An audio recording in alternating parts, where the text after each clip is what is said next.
السلام علیکم معزز ناظرین، ویلکم ٹو مائی چینل۔ تو چلتے ہیں معزز ناظرین آج کے ٹاپک کی طرف۔ قصہ حامان۔ قرآن مجید میں کئی مقامات پر حامان کا ذکر آیا ہے، جو فرعون کے دربار کا ایک اہم وزیر اور مشیر تھا۔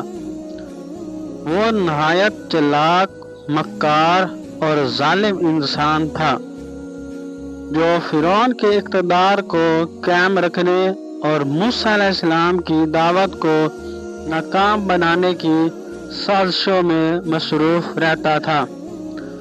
حامان اور فرعون کا قصہ بنی اسرائیل کے دور کا اہم واقعہ ہے، جس میں اللہ تعالیٰ کی قدرت اور ظالموں کے انجام کو نمایاں طور پر پیش کیا گیا ہے۔ فرعون کا غرور اور حامان کی حمایت۔ فرعون، جو مصر کا بادشاح تھا، خود کو خدا کہلاتا تھا اور لوگوں پر اپنی خدائی کا دعویٰ کرتا تھا۔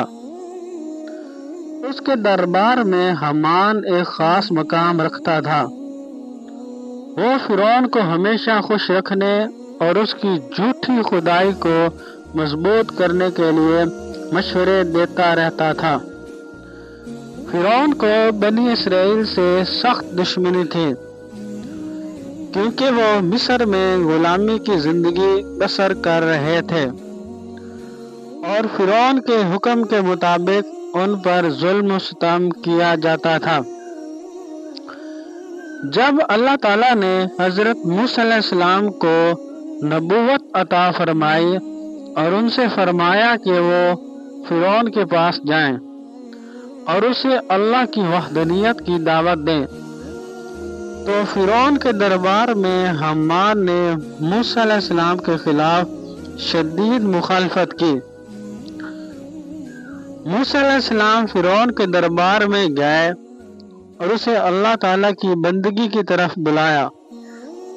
انہوں نے معجزات پیش کیے، جیسے اپنا عصا زمین پر ڈالا جو ایک زبردست سانپ بن گیا، اور اپنے ہاتھوں کو بغل سے نکال کر روشن کیا۔ ان معجزات کو دیکھ کر درباری خوف زدہ ہو گئے، لیکن حامان نے انہیں یہ باور کرانے کی کوشش کی کہ یہ جادو ہے۔ قرآن مجید میں ذکر ہے کہ فرعون نے حامان سے کہا، اے حامان، میرے لیے ایک بلند عمارت بنا تاکہ میں موسیٰ کے خدا کو دیکھ سکوں۔ میں سمجھتا ہوں کہ موسیٰ جھوٹا ہے۔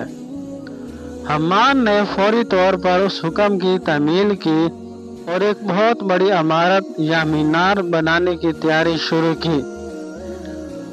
اس کا مقصد لوگوں کے سامنے موسیٰ علیہ السلام کے خدا کو جھوٹا ثابت کرنا تھا، لیکن در حقیقت یہ سب محض ایک دھوکہ تھا۔ حامان نے نہ صرف موسیٰ علیہ السلام کے خلاف سازشیں کی، بلکہ بنی اسرائیل کے خلاف بھی شدید ظلم و ستم میں شریک تھا۔ وہ فرعون کے حکم پر انہیں غلامی میں رکھنے، ان کے بچوں کو قتل کرنے اور ان کی عورتوں کو زندہ رکھنے کی پالیسیاں تیار کرتا تھا۔ وہ فرعون کو یہ یقین دلاتا تھا کہ موسیٰ علیہ السلام کا پیغام ان کے اقتدار کے لیے خطرہ ہے اور انہیں ہر حال میں روکنا ضروری ہے۔ اللہ تعالیٰ نے موسیٰ علیہ السلام کو حکم دیا کہ وہ بنی اسرائیل کو مصر سے نکال کر لے جائیں۔ موسیٰ علیہ السلام نے اپنے لوگوں کو اللہ پر بھروسہ کرنے کی تلقین کی اور رات کی تاریکی میں مصر سے ہجرت کی۔ فرعون اور حامان کو جب اس ہجرت کا علم ہوا تو وہ اپنی فوج کے ساتھ بنی اسرائیل کا تعاقب کرنے نکلا۔ قرآن مجید میں بیان کیا گیا ہے کہ جب موسیٰ علیہ السلام اور بنی اسرائیل بحیرہ کلزم یا ریڈ سی کے کنارے پہنچے تو اللہ تعالیٰ نے موسیٰ علیہ السلام کو حکم دیا کہ وہ اپنا عصا سمندر پر ماریں۔